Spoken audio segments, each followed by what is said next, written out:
I spot my wife's car long before I find her. It's a silver Honda Accord we bought together 2 years ago, now parked in the far corner of a half empty motel lot on the edge of town. That personalized license plate, LINDY1, leaves no doubt my heart should be pounding, maybe my hands trembling, but instead I feel an eerie calm wash over me. This wasn't where Linda said she'd be today. Hours earlier, when I left the house with our youngest daughter, Chloe, to run errands, Linda kissed me on the cheek and claimed she was spending the afternoon at the mall shopping. That was after lunch around 1. Now it's nearly 3:30 p.m. and here I am, staring at her car outside a rundown Riverside Inn off the interstate. The mall is a solid 20 miles in the opposite direction. I didn't come here by accident. A chance remark from a neighbor set me on this path. Mr. Conway from two doors down mentioned he saw Linda driving north on Route 6 yesterday. When I bumped into him at the hardware store this morning, I thanked him with a puzzled smile, knowing Linda was supposedly at home all day yesterday. The spark of suspicion lit in that moment. A knot of icy dread formed in my stomach, but I maintained a neutral face. If Mr. Conway saw her up north, she'd lied to me. Why?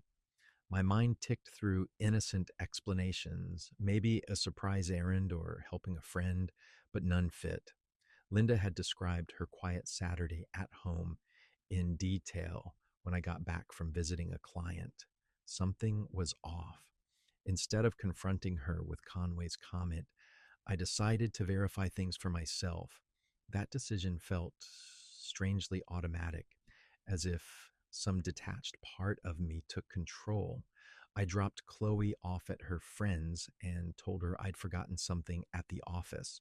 In truth, I drove straight to the interstate, heading north towards the mall, eyes sharp for any sign of Linda's car.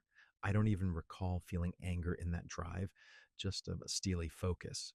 It didn't take long to rule out the mall. By 2 p.m., her car was nowhere in the expansive mall parking structure. I circled twice to be sure. I expanded my search, cruising past the restaurants and cinemas nearby. Nothing. For a moment, I wondered if I'd gone mad chasing a phantom. Then, almost by instinct, I remembered the Riverside Inn just off the next exit. It's a small, discreet motel, often used by business travelers passing through, and by those seeking privacy for less savory meetings. Without consciously deciding, I found myself taking that exit. And there it was, Linda's car, sitting under a sycamore tree at the motel's edge, away from the front entrance. I park my own car behind a large white van a few rows away out of sight. From here, I have a clear line of view to her Honda without being obvious. The late afternoon sun is brutal, glaring off windshields. I slip on my sunglasses and wait, mind whirring. The calmness in me is unsettling. It's like I'm watching someone else's life, some detective staking out a suspect. In a way, that's exactly what I am now, a man observing his wife as if she were a suspect. After 10 minutes that feel like an hour, movement draws my eye. The side door of the motel opens and Linda steps out, recognizable even at this distance by the floral summer dress she wore this morning. My grip tightens on the steering wheel, knuckles whitening as I force myself to stay still. Following her out is a man, tall, sandy-haired, and hastily tucking in his shirt. I know him. God, I know that man all too well. Jacob Kincaid, Jake, our next door neighbor of 8 years until he and his wife moved across town last spring. A friend I'd watched football with on Sundays.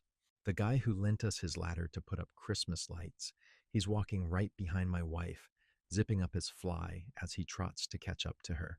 Linda glances around warily, then smiles at him. In broad daylight, in a public parking lot, she smiles at her lover, because that's what he is now, isn't he? There's no innocent explanation for them emerging together from a motel known for hourly rates. A wave of something hot, acidic anger flares in my chest. My jaw clamps down, so hard I fear I'll crack a molar. But I keep my eyes trained forward, barely daring to breathe. I snap a quick photo through the windshield with my phone, capturing them walking together toward her car. It's grainy and backlit, but their figures are unmistakable. Evidence, part of me notes clinically. They stop by Linda's car.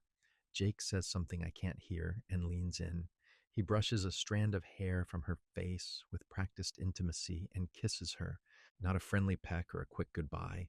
It's lingering and warm, the kind of kiss a husband gives his wife on a romantic weekend. Except I'm the husband watching my wife melt into another man's arms. A dull roaring builds in my ears. I could fling open my door right now, charge across the asphalt, and rip him off her. The mental image of smashing Jake's face into the side of that damn Honda is vivid, but I don't move. I just watch, fingers digging into the leather wheel until they part from the kiss. Linda laughs softly at something, a sound I recognize, her playful, girlish giggle that I hadn't heard in months. She looks happier than I've seen her in a long time. I realize with a stab of bitterness. I expect maybe they'll drive off together. But Jake checks his watch and steps back. Linda nods. They exchange a few more words. He squeezes her hand, then turns and heads toward a silver BMW parked a few lanes over. Linda stands by her car, looking flushed and flustered and radiant. She touches her hair, still smiling to herself, then finally unlocks the Honda and gets in. I sink lower in my seat as she starts the engine. My mind is strangely quiet. No racing thoughts, no immediate plan, just the icy confirmation my wife, the mother of my 3 children, is having an affair with a family friend. The reality of it should devastate me. Perhaps somewhere deep inside it does, but the man gripping this steering wheel isn't collapsing or weeping. He's calculating. As Linda's car exits the lot and merges into traffic, I tail her at a cautious distance. She heads back toward town, toward the mall, I realize. Of course, she'll probably actually go in and buy something to have bags as a prop for her lie. How many times has she done this? The ease with which she lied to my face this morning suggests this was not a first. My stomach tightens at the thought, but I file it away. There will be time to count the betrayals later. I follow until I'm certain she's headed straight to the mall, then I peel off down a side street. She must not know I saw anything. Not yet. I pull into an empty lot by a closed grocery store and finally allow myself to exhale. The inside of my mouth tastes like copper. I've been clenching my jaws so hard, I've bitten my cheek. In the silence of the car, I review the facts coldly. My wife is cheating on me with Jake, of all people. They met at a motel today. They likely have been doing this for some time under my nose. The betrayal cuts deep. This morning, before I left, I recall Linda smiling sweetly as she poured my coffee. She'd even worn that floral dress because she knew I liked it. Now I wonder if it was meant for his benefit later. The thought could wound me, but I refuse to let it. Emotions are a weakness I cannot afford right now. If I start pitying myself or exploding in anger, I'll lose the advantage. I stare at the photo on my phone, the grainy silhouette of them by the car. It's enough to identify her at least, and likely him if you know what to look for. It's proof, but I'll need more. If I'm going to proceed with what I'm already contemplating, I need overwhelming evidence. I realize I'm already thinking ahead, beyond shock and pain to strategy. Perhaps I bypassed heartache and went straight to cold fury. I don't feel like crying. I feel like a predator that's just found its prey's trail. Linda and Jake believe they've gotten away with something today. They have no idea I was watching. As far as she knows, I'm oblivious, and I'll return home later, none the wiser. And that's exactly how I plan to keep it, at least for now. I slide my phone back into my pocket and start the car. The initial discovery is done. The ugly truth unearthed. Now, as I merge onto the quiet suburban road home, one thought crystallizes in my mind with perfect, chilling clarity. She will pay for this. They both will. I arrive home that evening as daylight fades, composed and deliberate. Linda is already in the kitchen when I walk in, unloading a couple of shopping bags onto the counter. She turns with a bright smile. If I didn't know better, I'd believe it was the smile of a loving wife happy to see her husband. Hey, Danny, she chimes, using the pet name she's called me for years. You're back a little later than I expected.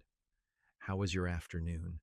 I force a relaxed grin, shrugging off my jacket. Oh, the usual. Traffic was rough. Had to swing by the office after all. A smooth lie with a kernel of truth. I did drive near my office on my way back from tailing her. What about you? Buy out half the mall. I nod at the bags casually. Hardly, Linda laughs. A tinkling sound that would have warmed my heart yesterday. Now it just echoes hollowly. She pulls out a couple of boxed scented candles and a new blouse, props for her fiction.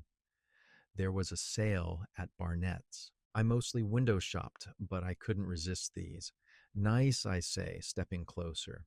I glance in the bags, feigning interest in her purchases while covertly scanning her face. Her eyes meet mine openly, no hint of guilt. She's either truly at ease or a far better actress than I imagined, possibly both. Up close, I catch a whiff of something that makes my jaw tighten. Cologne, subtle but foreign. Not mine. It clings to her clothes like an unwelcome specter. Jake's scent, no doubt. My stomach twists, but I keep my expression neutral. I lean in and kiss her cheek softly. The gesture surprises her. I haven't been so affectionate on a random evening in a while. She smiles, looking pleased. Perhaps she thinks our marriage is on such solid ground that even if she strays, I'm still here, none the wiser, offering gentle kisses in the kitchen. The thought almost brings a bitter taste to my mouth. Smells good, I say, nodding toward the stovetop where a pot simmers. My voice is steady. You cooking your famous stew? Yes.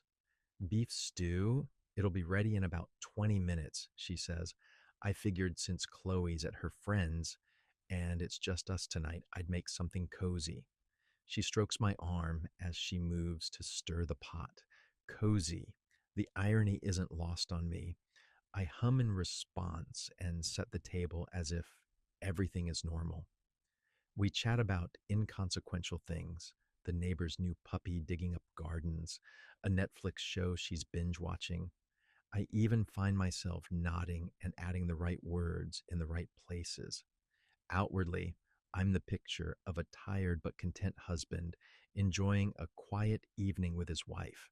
Inside, I am 1,000 miles away, already working through the steps of a plan I began formulating the instant I saw them at that motel.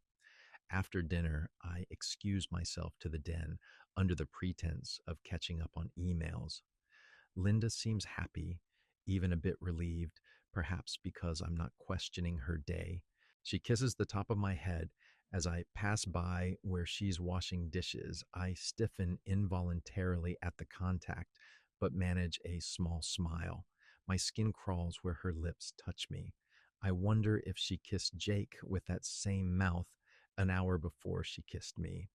I push the thought aside before disgust can show. In the den, I close the door and sit at my mahogany desk. The computer screen glows as I log into our phone service provider's website. Years ago, we consolidated our mobile lines on a family plan, meaning I have access to the call and text logs for both our phones. My hands move deftly, businesslike, as I navigate to Linda's usage details. A list of recent call time stamps populates. Immediately, I see it, a pattern of brief calls and a flurry of text messages to a number I know by heart. Jake Kincaid's cell. The records show daily messages, many timed during my work hours or when I was out of town last month on a business trip. I clicked to expand yesterday's log. Sure enough, two calls with Jake's number, one around noon and another at almost 5 p.m. yesterday when I was absent, and she later claimed she spent the day reading at home. And earlier today, multiple texts around 2 p.m., the time frame of their motel rendezvous. The sheer brazenness of their contact ignites a fresh spark of anger, but I smother it with cool analysis. I select the entire month's log and hit print to PDF, saving the file to a hidden folder only I can access. More evidence for the growing dossier.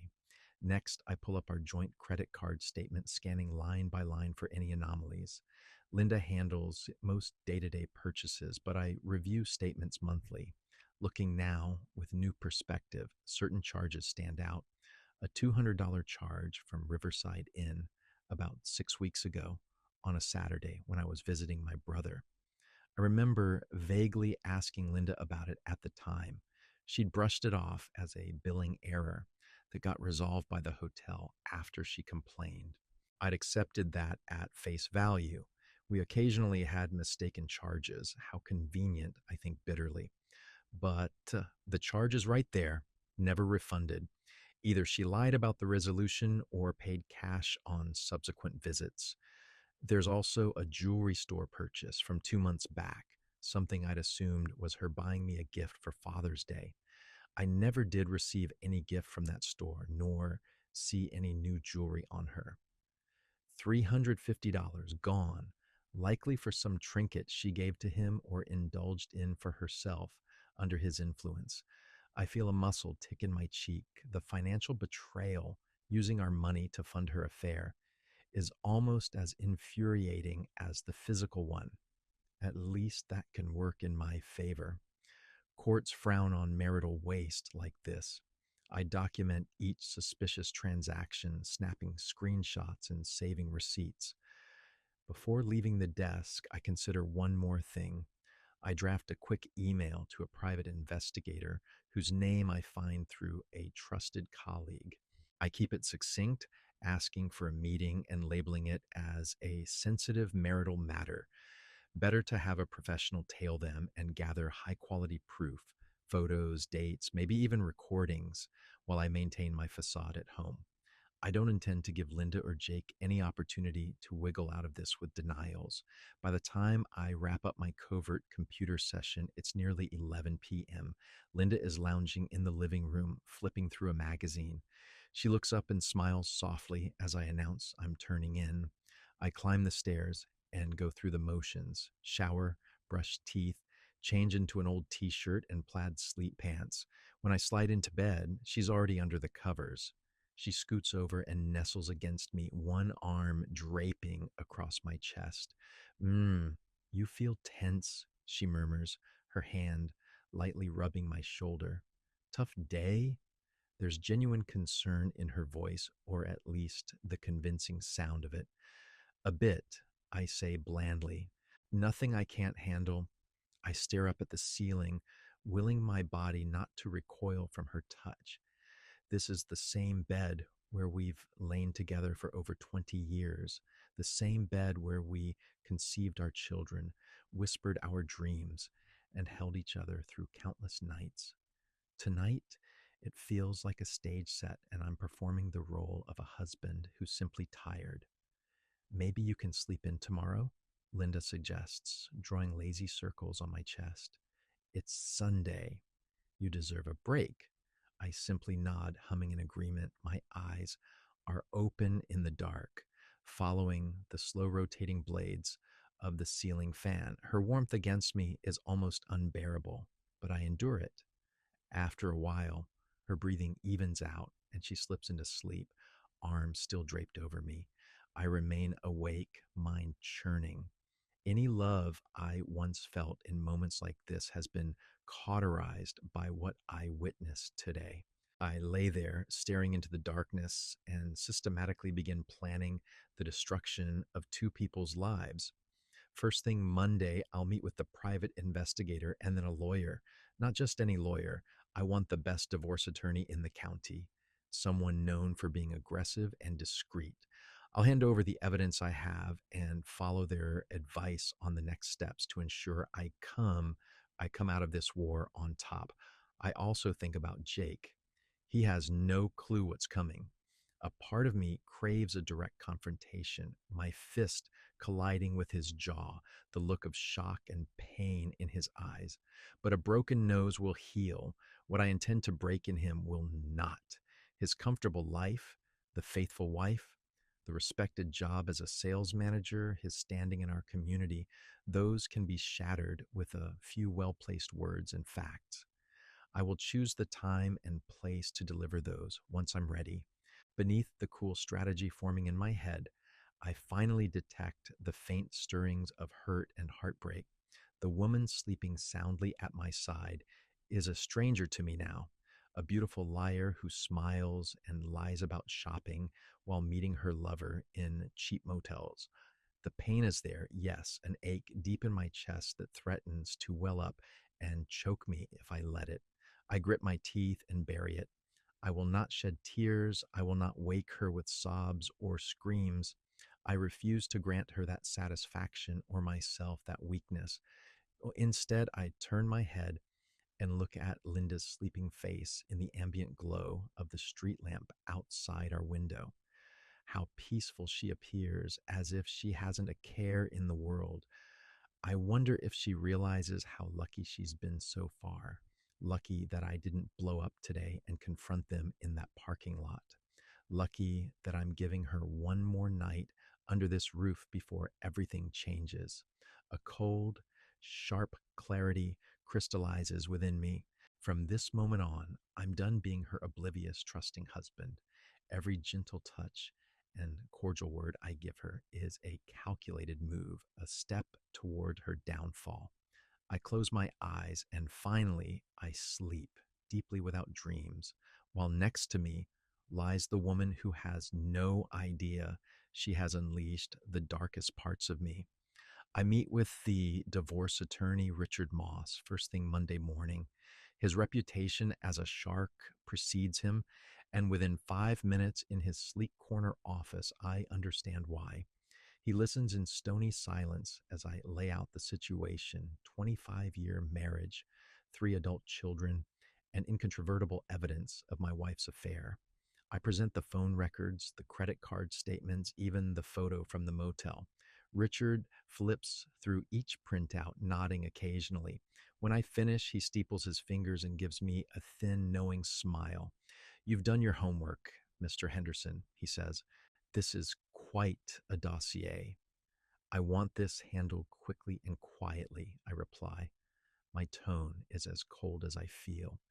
"But I also want it handled on my terms, no concessions. She chose to betray me. She can live with the consequences." Richard's smile widens a fraction. "Understood. We can file for divorce immediately on grounds of adultery. Our state permits fault based claims, and judges here do take marital misconduct into account for alimony and equitable distribution." He taps the photo of Linda and Jake. "Adultery is a class 1 misdemeanor in this jurisdiction, technically. While it's rarely prosecuted, the leverage is useful. At the very least, it bars her from seeking spousal support." "Good," I say curtly. The idea of Linda expecting a dime from me after what she's done makes my skin crawl. "We'll also subpoena financial records to see if marital funds were spent on the affair," Richard continues, already making notes. "Any evidence of that can further tilt asset division in your favor or support a claim for dissipation. You've already highlighted some charges." He gestures at the credit card statement I provided. "This is excellent groundwork." I incline my head. "I want her out of the house and minimal entanglement after. We have no minor children, so custody isn't an issue, but I'd like to keep the house if possible. It's paid off, and frankly, she doesn't deserve to live there after what she's done. Given your income and that the home was purchased with your inheritance money, yes, I noted that from your intake forms. We have a strong argument for you retaining it," Richard assures. "We can negotiate a buyout of her share.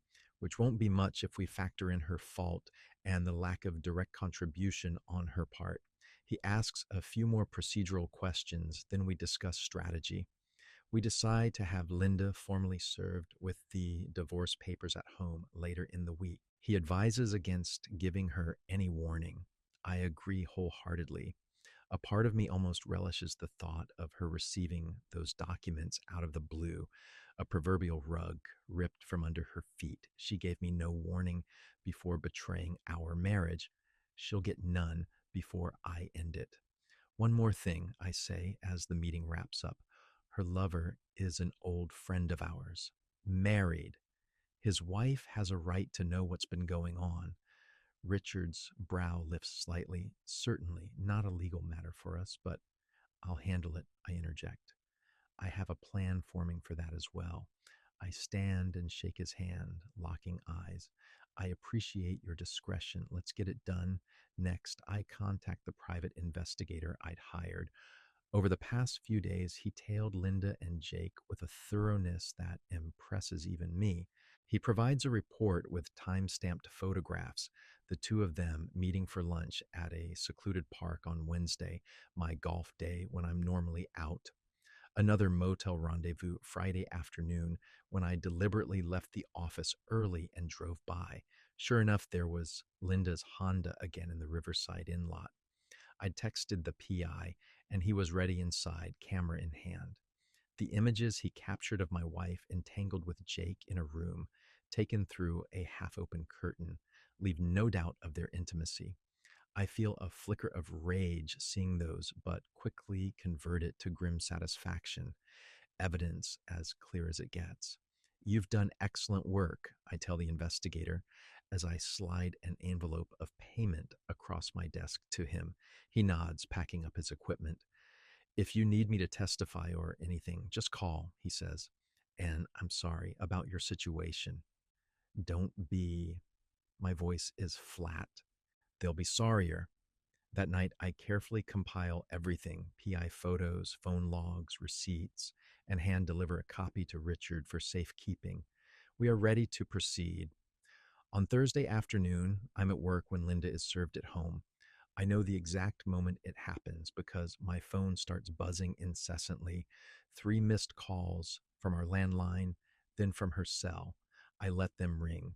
My secretary pokes her head in to say, "My wife is on the office line, sounding upset. I instruct her to take a message and tell Linda I'm in a meeting." I can imagine the scene. Linda opening the front door to a process server, handing her a thick envelope, her confusion turning to shock as she reads the words complaint for divorce and sees the phrase adultery with one Jacob Kincaid in black and white.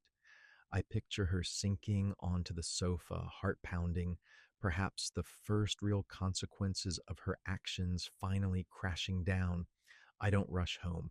In fact, I stay an hour later than usual, wrapping up some reports methodically. By the time I drive back, dusk is falling. I walk into the house to find Linda in the living room, perched on the edge of the armchair. The envelope and papers are scattered on the coffee table before her. Her eyes are red and swollen. It's clear she's been crying for hours. The moment I step through the door, she stands wringing her hands. "Daniel, what is this?" Her voice cracks, barely more than a whisper.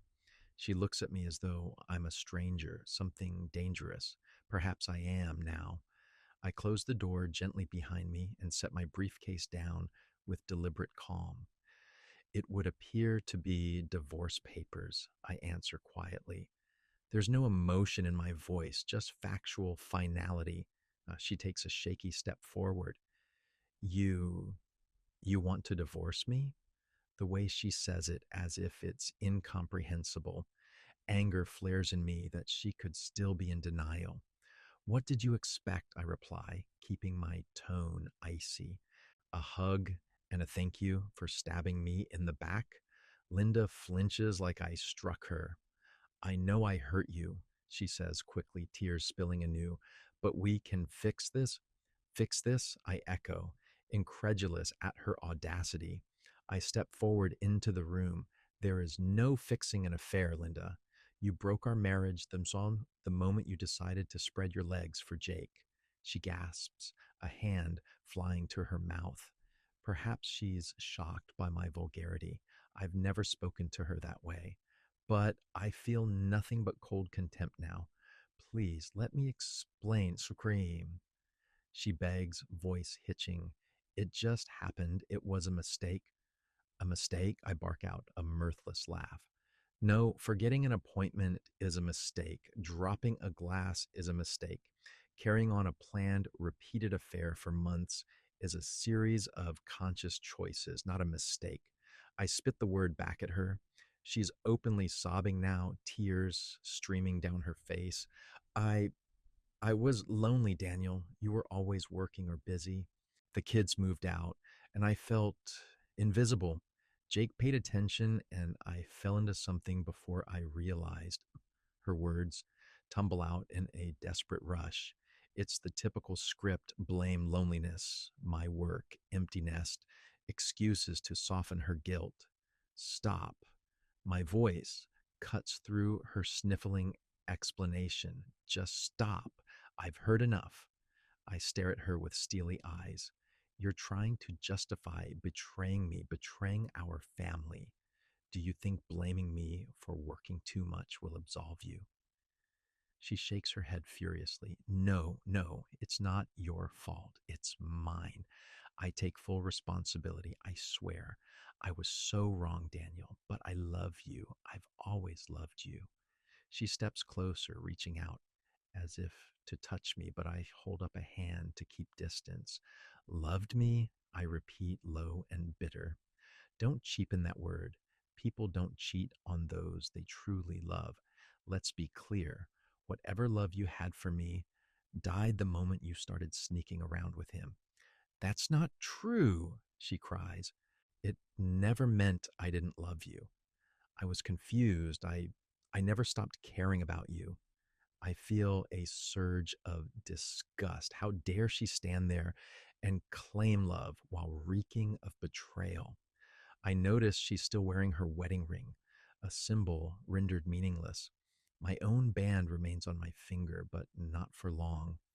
I slide it off deliberately and set it on the coffee table atop the divorce papers. Her gaze follows the motion, and she lets out a broken whimper. Daniel, please, she pleads, her voice trembling. We can go to counseling, talk to the pastor, anything. I know you're hurt, but please, for the sake of the years we shared, for the family, don't do this. Give me a chance to make it right. For a second, just a split second, my resolve wavers. 25 years is a long time. We built a life, raised children. Part of me wants to howl in pain at having to throw it all away. But then I recall Jake's hands on her, the deceit, the lies. My heart hardens again into ice. Make it right, I echo quietly.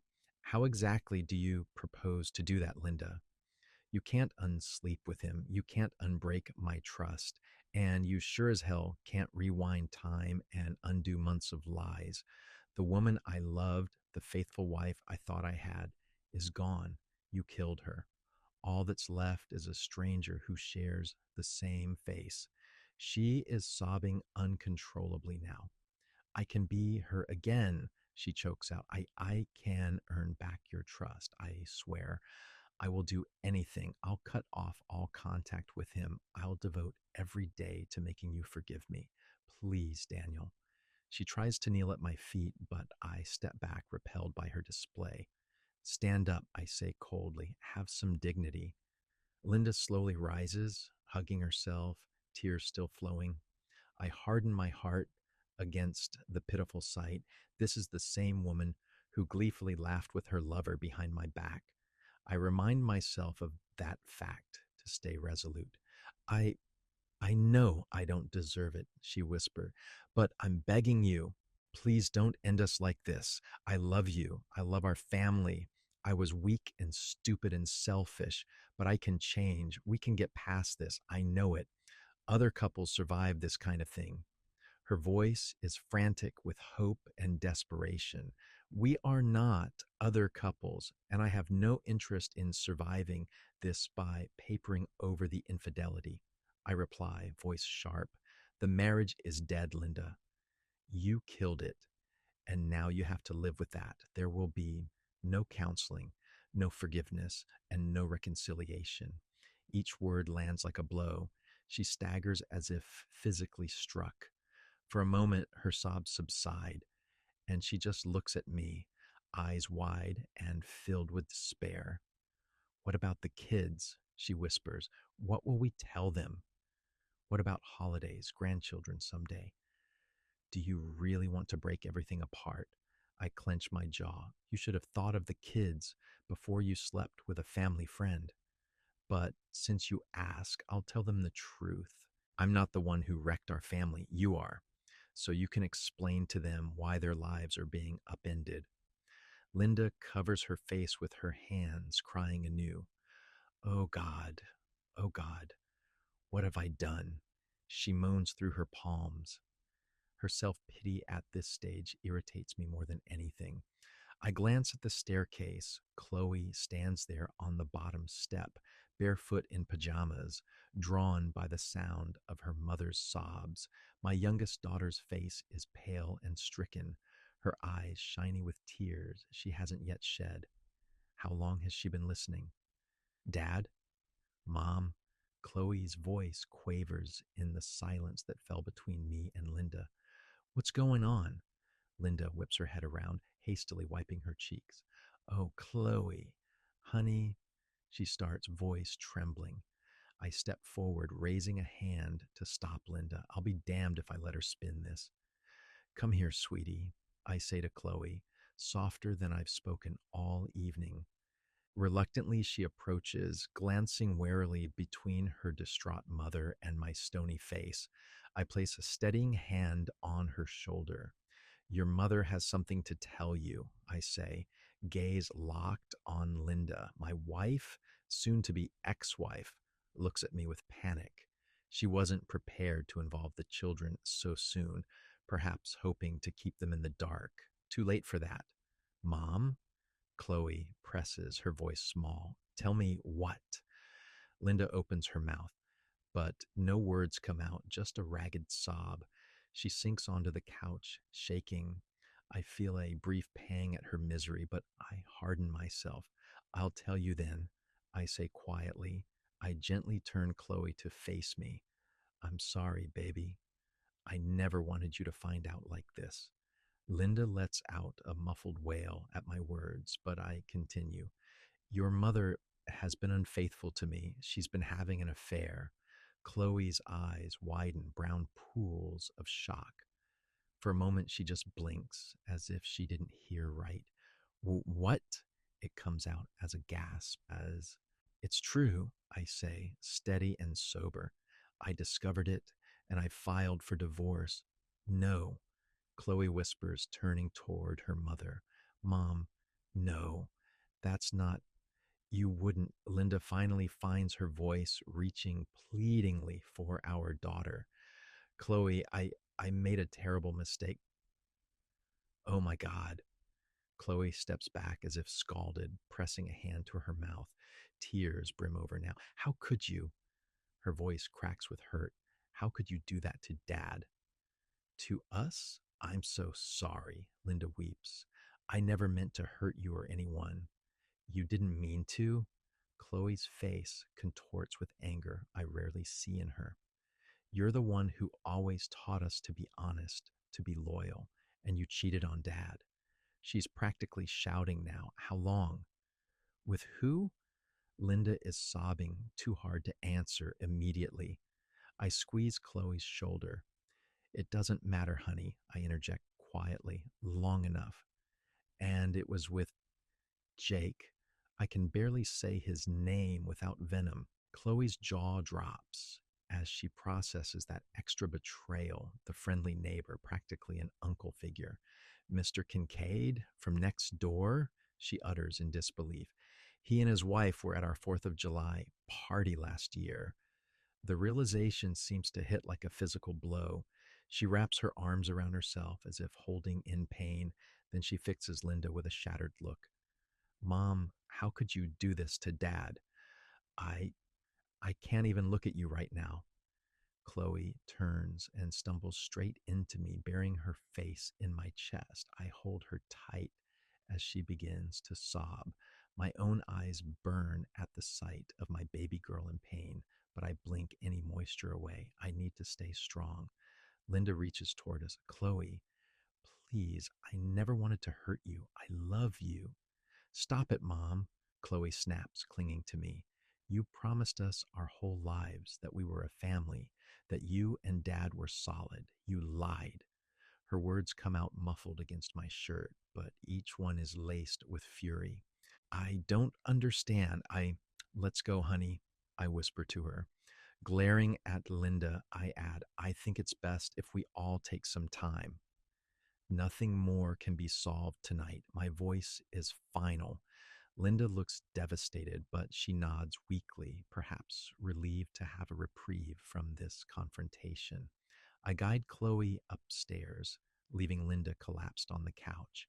In Chloe's room, I sit with her on the edge of the bed as she cries, shoulders shaking. It's going to be okay, I murmur, stroking her hair. It's a platitude, but I need to say something to soothe her. Truthfully, our lives are in upheaval, but I will do everything in my power to protect this daughter who stands by me. How can it ever be okay? She chokes out. Our family, it's broken. Better broken and honest than whole with lies, I reply quietly. Your mother made choices that hurt all of us. Now I have to make choices to protect myself and you. I'm with you, Dad, she says, lifting her tear streaked face fiercely. I hate what Mom did. I love her, but I can't forgive this. My chest tightens with gratitude and sorrow. I know, sweetie. I know. I hug her tightly. At least I have one ally, one child who truly understands the gravity of what Linda's done. A soft knock sounds at the door. It's my son, Justin, hovering uncertainly in the hallway. He's in athletic shorts and a t shirt, probably having come from an evening run, oblivious to the explosion at home until now. He looks confused and concerned. Dad?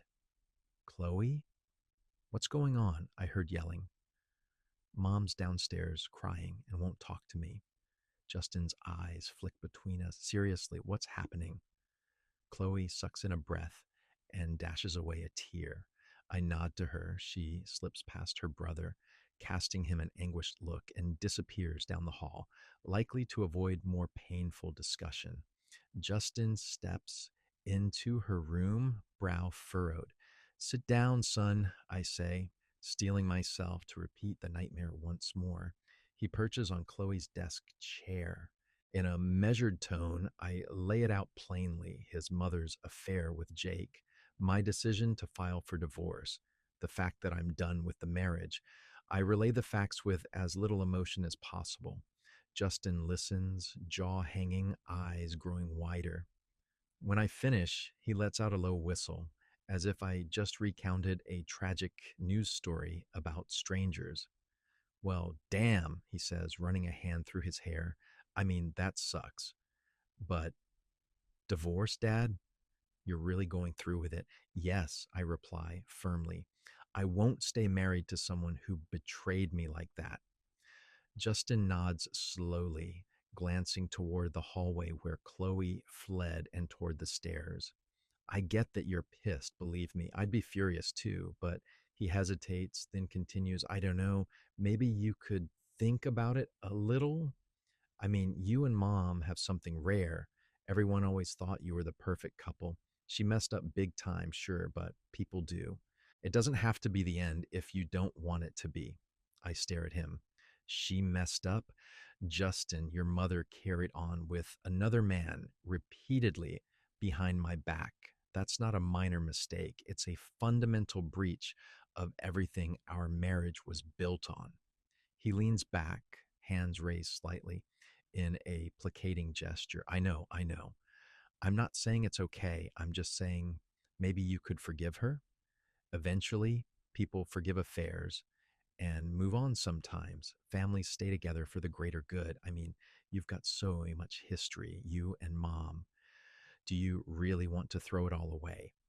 I feel a flash of anger at his casual tone, his almost dismissive take. Throw it away? I echo, voice low. She threw it away, not me. And the greater good, what would that be? Teaching you all that it's acceptable to betray your spouse and face no real consequences? No, I'm not going to set that example. Justin frowns. Of course, cheating's not okay, but neither is. I mean, divorce is huge, Dad. It's permanent. Maybe you could just have a separation, see if time heals things. You're both upset right now, maybe not thinking clearly. I realize what's happening. He's grasping at straws to avoid the reality that his parents are splitting. Of my three children, Justin has always been the laid back peacekeeper, uncomfortable with heavy emotion. His instinct is to smooth this over somehow. But this isn't a scuffle or a misunderstanding, it's an irreparable break. Justin, I say, trying to remain calm, my decision is made. Trust me, I'm thinking more clearly now than I have in months. I'm not going to change my mind about divorcing your mother. He purses his lips, staring at the floor. This is crazy. I just, I never thought something like this would happen to our family.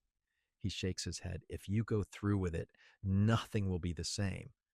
Nothing has been the same since your mother decided to betray me, I reply. That already happened. Now I'm just dealing with the fallout the best way I can. Justin gets up, agitation rolling off him. But what about mom? She's a wreck.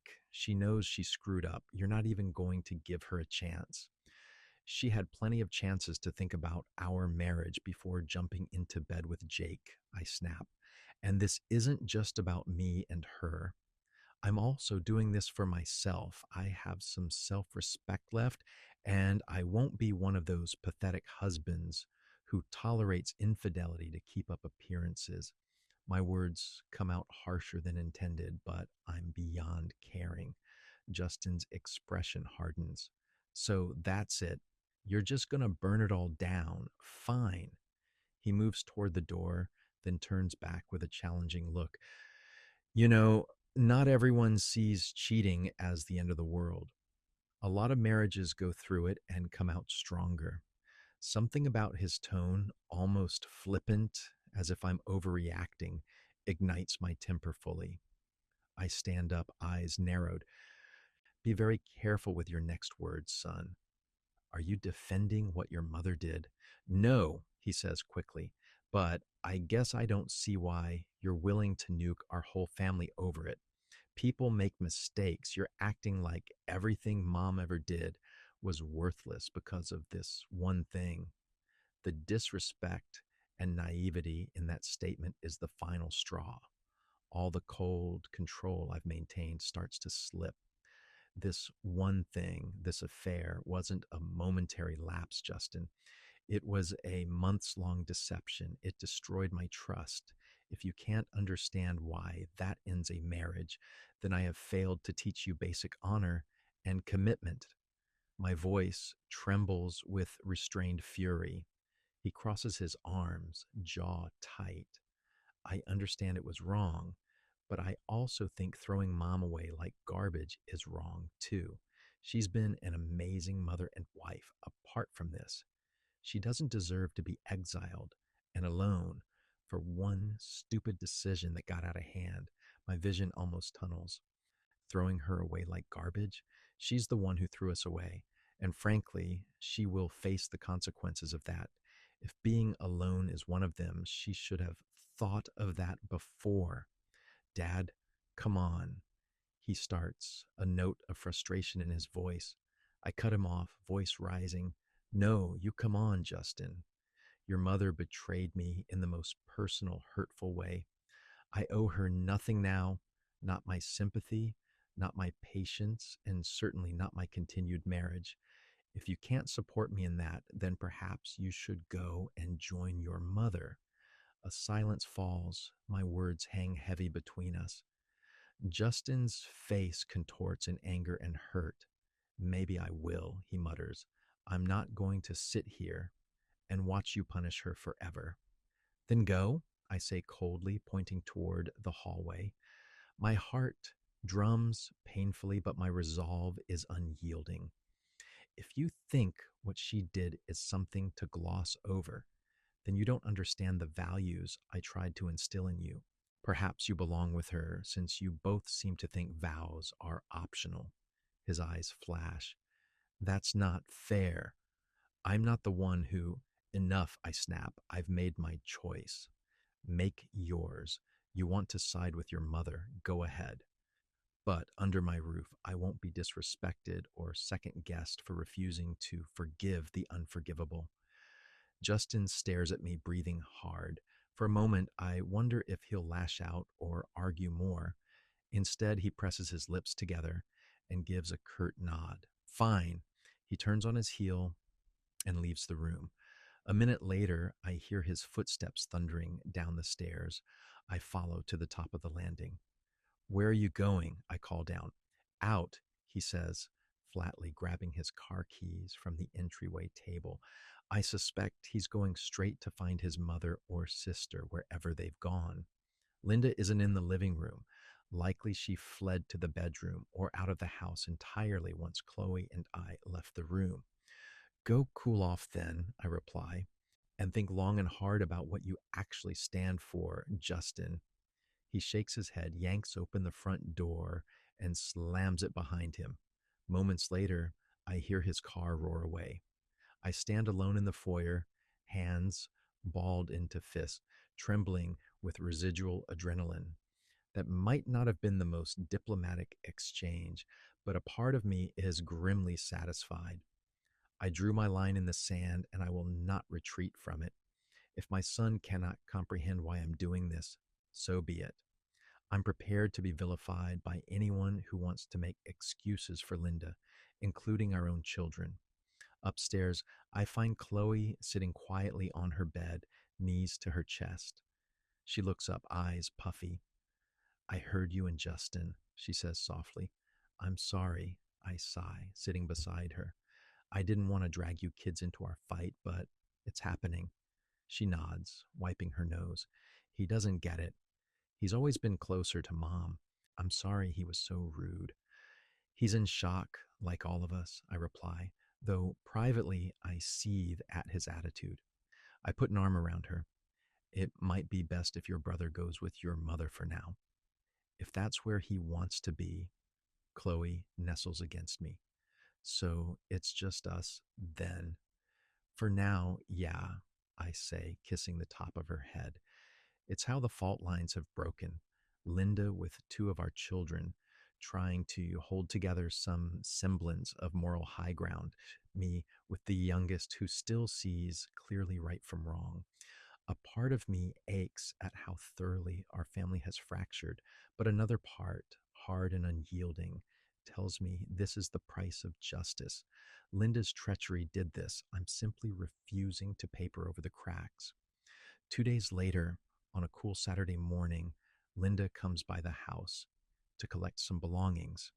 She brings Rebecca and Justin with her for support and possibly protection from my wrath, though I have no intention of causing a scene. I'm not even home when they arrive. I've made sure of that. I took Chloe out for breakfast to avoid any ugly confrontations. I don't trust myself to see Jake's face again just yet. And by extension, seeing Linda still fills me with a volatile mix of anger and hurt that I'd rather not display. So I leave them to it. I'd already instructed my lawyer to inform Linda's attorney that she could retrieve personal items anytime while I was out. When Chloe and I return, the house feels emptier. A few closets and drawers are open and half cleared. Linda's floral scent lingers in the bedroom where her clothes used to hang. It's strangely quiet. Chloe wanders off to her room, subdued. I stand in the hollow of the master bedroom, surveying what's left. My gaze lands on a framed photo still on the dresser, our entire family at a beach resort last summer, all smiling arms around each other, sunburned and carefree. It's a lie now. I should feel sorrow, but I mainly feel numb. Linda moves in with Rebecca, I soon learn. My older daughter calls Chloe that night to let her know mom is settled in their guest room. I suspect Rebecca phoned, hoping to speak to me as well, but I declined to take the call. What is there to say? My stance remains unchanged, and I have no interest in emotional appeals. By the end of the week, the initial shockwave has passed. The lines are drawn: Linda, Rebecca, and Justin on one side, Chloe and I on the other. Extended family get wind of the situation quickly. Linda's sister comes to town to support her. I get a text from my brother expressing surprise and asking if I'm okay. I reply with a simple yes, handling it. I'm not in the mood for heart to hearts. In truth, I'm too busy to mope. There are meetings with Richard to finalize filings, financial accounts to disentangle, and the painful process of notifying a few close friends that Linda and I are divorcing. I keep those explanations short and factual. She was unfaithful, and I'm moving on. Some friends are stunned, some offer awkward condolences. News spreads in our suburban community like wildfire, despite my discretion. By the following week, I noticed the subtle shifts. A couple who used to socialize with us cancel a dinner plan with Rebecca and her husband. An acquaintance at the grocery store approaches me with sympathetic eyes and whispers, I heard about Linda. I'm so sorry, Dan. I thank them tersely and move along. I'm not seeking pity, but I won't hide the truth either. The aftermath of our separation ripples through our suburban community with brutal efficiency. Within days, nearly everyone in our circle knows that Linda cheated on me and that we're divorcing. There's no delicate cover story, no vague growing apart narrative. I've made the truth plain, and the truth carries its own weight. At first, a few well meaning friends reach out to me in private, offering sympathy or shock. I accept their words with polite thank yous, but don't indulge in detailed gossip. Still, the facts speak for themselves. Linda's carefully cultivated image as the devoted wife and neighborhood sweetheart crumbles overnight. I hear from a mutual friend that the weekly book club Linda used to host has quietly disinvited her. One of the women who is closer to me sent a message. We love Linda, but we don't condone what she did. It might be uncomfortable if she came right now. Uncomfortable is an understatement. It seems many of our friends simply don't know how to face her, or perhaps their loyalty lies with the wronged party. Either way, her social calendar empties rapidly. Linda stops attending Sunday church services after our pastor gently suggests she take some time away. Apparently, some congregants had whispered sharp remarks within earshot, words like adulteress and Jezebel drifting through the pews. When Chloe relays this to me, she still attends with me each week. I feel a grim satisfaction. Linda always cared so much about appearances. Now her disgrace is public knowledge, and she can't hide from it. My own reputation, in contrast, undergoes a strange boost. People treat me like a victimized hero of sorts, praising my strength or telling me I'm doing the right thing by not tolerating infidelity. Even neighbors I've barely spoken to beyond a wave now stop me during my evening walks to express support. If you need anything, Dan, just ask. Old Mrs. Thompson next door insists, patting my arm. There's an undercurrent of voyeurism in some, no doubt enjoying the drama, but mostly I sense genuine respect. And while I never sought validation from others, I won't deny it feels good to have the community behind me. For Linda and Jake, however, the community's judgment is swift and merciless. Jake's wife, Karen, wasted no time after receiving the evidence I anonymously sent her. Within a week of our blowup, rumor has it she threw Jake out of their house and filed for divorce herself. I believe it. One afternoon, I saw a moving truck outside their home, and by evening, the house was dark and empty. A for sale sign appeared on their lawn not long after. Jake, I'm told, moved into a small apartment across town. I pay a visit to Jake one evening unannounced. It's something I'd been debating. Part of me wanted nothing more than to break his nose. Another part wanted to look him in the eye and let him see he hasn't broken me. In the end, I choose a more calculated approach. He opens the door of his dingy new apartment to find me standing there. The look on his face almost makes the entire ordeal worth it. Eyes wide, color draining from his cheeks. Dan, he stammers. I heard you might come by. I look, I save it. I cut him off, my voice dangerously low. I step inside without waiting for an invitation. Jake backs up, swallowing hard. He looks pathetic, unshaven, wrung out, a far cry from the confident charmer who used to slap my back at neighborhood barbecues. Good, I think. Let him squirm. I know Karen left you, I say, and I know you've lost your home. Consider that the beginning of what you deserve. He holds up his hands defensively. Dan, I'm sorry. I'm so damn sorry. If I could undo it. But you can't, I snarl, taking another step forward. He flinches. I'm taller than him by only a bit, but in that moment, he seems to cower. You made your choices, Jake. Did you think I wouldn't find out, that there'd be no reckoning? My voice is cold, each word measured. I never wanted to hurt you, he babbles. I I don't know what I was thinking. We got close after we moved, and then one stupid thing led to another. I regret it so much. Regret, I repeat softly. My hands flex at my sides. I wonder if you regret it because it was wrong or just because you got caught and lost everything. He has no answer to that. His eyes drop. I step closer until I'm inches from him. He won't meet my gaze. Look at me, Jake, I demand. Hesitantly, he raises his head. I see genuine fear in his eyes, and it thrills me.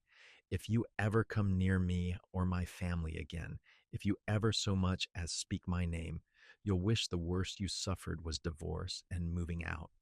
My voice never rises above a whisper, but it drips with menace. He nods jerkily. I understand. His voice cracks.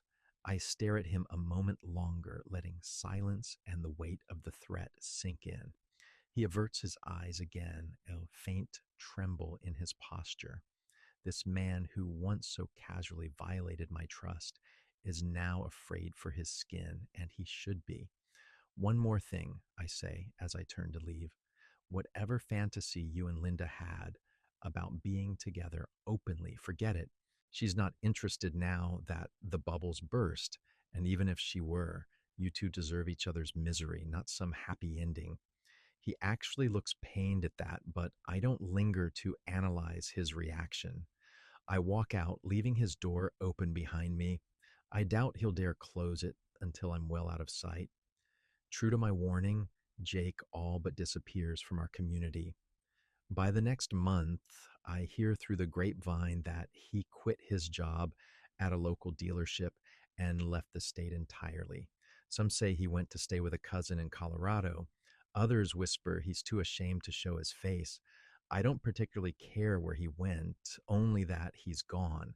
I want him erased from our lives, and effectively, he is. Meanwhile, Linda faces her own slow free fall. Living with Rebecca provides a roof over her head and some company, but it's clear even my eldest is strained by the situation. Chloe hears pieces from her sister during phone calls.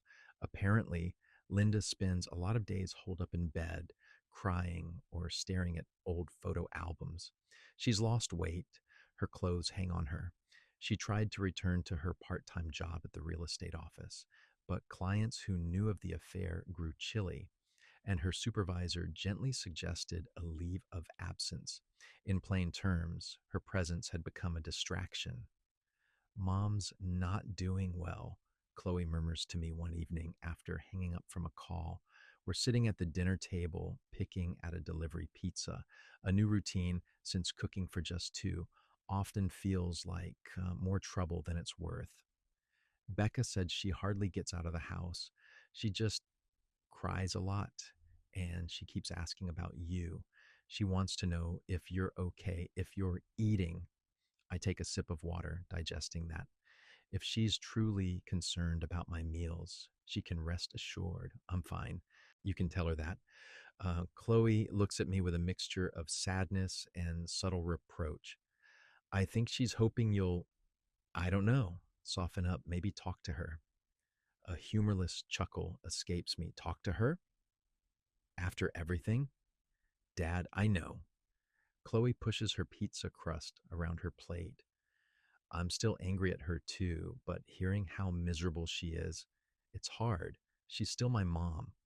I reach across and squeeze Chloe's hand. I know, honey. I don't expect you to stop loving her, and I'm sorry you're caught in the middle, but I won't pretend to feel something I don't. Right now, any pity I have is outweighed by what she did. Chloe nods slowly. I get it. After a beat, she adds quietly, I just wish things were different. So do I, in a sense. But different how? Different as in my wife never cheating at all. That wish is moot. Different as in me forgiving her and piecing our marriage back together number. That path would only breed a rot beneath the surface, one I'd never be able to forget. I prefer things honest, even if they're brutal. Legally, the divorce process moves swiftly thanks to Richard's deft handling and Linda's own acquiescence. Confronted with overwhelming evidence and represented by a lawyer far less ferocious than mine, Linda doesn't contest much of anything. In mediation, she looks gaunt and hollow eyed across the table. She agrees to waive any claim to alimony, as state law would likely deny it to an adulterous spouse anyway. The assets we accrued over 2 decades are split with an eye toward fairness. I keep the house, my car, my retirement accounts. She keeps her car, her personal savings, modest compared to mine, and a small cash settlement we negotiated in lieu of selling the house and splitting equity. I insisted on writing her a check rather than selling our home. Selfishly, I didn't want to leave the place I love, but more than that, I didn't want her to have it. She relinquished any claim to the property without much fight. Perhaps she didn't have the will to battle me, or perhaps living in the house where we'd built our life was too painful for her now. We signed the final papers in early fall, just a little over 2 months after that fateful day. It's astonishing how quickly 25 years can legally dissolve. Outside the courthouse, Linda approaches me, clutching a folder of documents. Rebecca stands a few paces away, watching anxiously as her mother steps closer. Daniel, Linda says softly. Her voice is raw, as if she's used up all her tears. I know this is the end, but I wanted to say again how sorry I am, not to try to change anything, just so you know. I study her face in the crisp autumn sunlight. She looks years older than she did in the summer. New lines etch her forehead and around her eyes. This is a broken woman. The part of me that spent decades loving her feels a distant tug of compassion, but I remain unmoved on the surface. I heard you, I reply evenly. I hope you'll find a way to move on for your own sake. But as for forgiveness, I gave you my answer. She nods, tears glinting. Rebecca looks away, blinking rapidly, maybe to hold back her own. Linda reaches into her purse and pulls out something small, a slim box. This is for you, she says, offering it to me. I don't take it immediately. What is it? Your wedding ring, she says quietly. You left it on the table that night. I thought you might want it someday. If not, do what you want with it, but I couldn't throw it away. For a moment, something catches in my chest. That ring symbolized a promise we made long ago, a promise she shattered. Still, I find myself taking the box. It's weightless in my palm. Thank you, I managed, my voice clipped. I have no intention of wearing it again, but perhaps one day I'll sell it or remold it into something else, or maybe it will just remain in a drawer, a cautionary relic. Linda takes a shaky breath. I truly hope you find happiness again, Daniel. I know I ruined our chance, but you deserve happiness. Her voice cracks on the last word. I incline my head, not quite meeting her eyes. Take care of yourself, Linda. It's the closest thing to gentleness I've allowed myself to say to her. Then I turn and walk away down the courthouse steps to where my attorney waits. I don't look back. In the cool air, I feel an immense weight lift from my shoulders. The proceedings are done. I am free. In the months following, Linda remains largely a ghost on the periphery of my life. With the divorce finalized, our interactions cease entirely. Rebecca occasionally updates Chloe on how she's doing, though I don't ask. I gather that Linda eventually moved out of Rebecca's house. Pride, perhaps, pushed her to get a small rental of her own nearby. She even attempted to venture out socially again. I heard she attended a mutual friend's birthday gathering once. According to that friend, the reception was polite but strained. People treat her as if she's fragile glass. Unsure what to say, she left early, alone. I don't revel in her ongoing misery, but I also can't bring myself to feel sorrow for her. She sowed this ground and now lives in the desolation of its harvest. I, on the other hand, intend to see greenery grow from the wreckage on my side of the fence. In the year that follows the divorce, I reshape my life with a determination as methodical as the way I dismantled my marriage. At 49, I find myself thriving in ways I hadn't anticipated. For one, my career soars, free from the constant stress and distraction that weighed on me during Linda's deceit and its aftermath. I channel my energy into work. My focus and drive don't go unnoticed. Within 6 months, I'm offered a promotion to vice president at the logistics firm I've been with for over a decade. The position requires a move to a new city, Chicago, and a hefty pay raise. Chloe and I discuss it. She's heading into her junior year of college and can easily transfer to a school nearby. The change of scenery appeals to both of us. It's a fresh start, far from the streets and memories that were tainted in our hometown. We sell the old house. Standing in the empty living room on moving day, I feel surprisingly little nostalgia. This was the house where we'd been a happy family, but it was also the house where lies lived in the walls. I leave it without looking back, much as I left Linda on the courthouse steps. In Chicago, I purchase a stylish downtown condo with a view of the skyline. It's a bachelor's life again, and I take to it with ease. The condo is modern, minimalistic, no ghosts hiding in the furniture, no history in the paint. Chloe lives on campus but visits often. We explore the city together on weekends, sampling deep dish pizza joints, strolling through museums, attending festivals by the lake. Our relationship, always close, has only grown stronger. She saw me at my lowest and stood by me. Now she shares in my successes. When she isn't around, I find I don't mind my own company. There's a peacefulness in coming home to a drama free space each day. Socially, I build anew. Colleagues at my new office quickly become friends. I join a tennis club and reconnect with a hobby I'd neglected for years.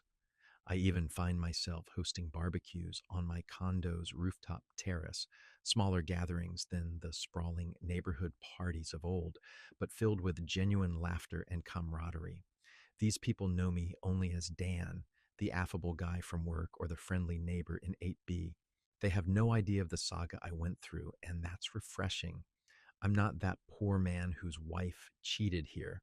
I'm just me. About a year after my divorce, I begin to date again. Cautiously at first, I had vowed to never be made a fool of again, and trust isn't easily given. But I refuse to let what Linda did define how I approach the rest of my life. If I did, she'd have a victory she doesn't deserve.